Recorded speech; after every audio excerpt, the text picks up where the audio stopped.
You have to conquer the earth. Why? Let's talk about this.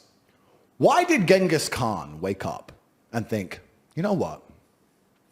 What can I do for fun? Well, I can play this instrument. That shit. Play the instrument for me. Diddle-diddle-diddle. Boring.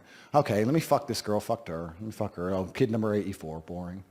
What's there to do? You know what? You know what, guys? Let's all get our horses and let's just ride over there, and whatever we find, let's just take it. Why? Because it's the instinct to conquer.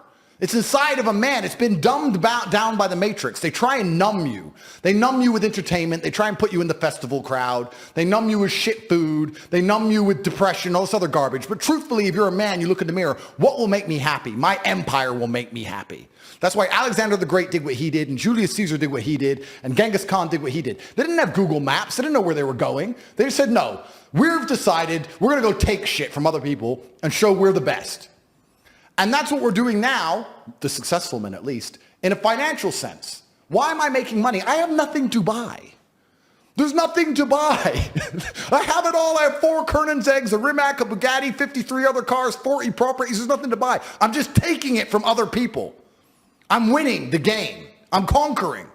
And that's what I think truly is going to give you purpose in life. It's just conquest. Men have always been this way. That's why war was even happening in the first place. The Mongols raided Vienna. How long does it take to ride from Ulaanbaatar, Mongolia, on a horse to Vienna, Austria, across all of Siberia? And they were still mad enough and bored enough to go, nah, we need that city over there. That's the masculine essence, and it's been numbed down inside of people. Do you think they were ever considering fun at any point during this conquest? Because I don't think they were.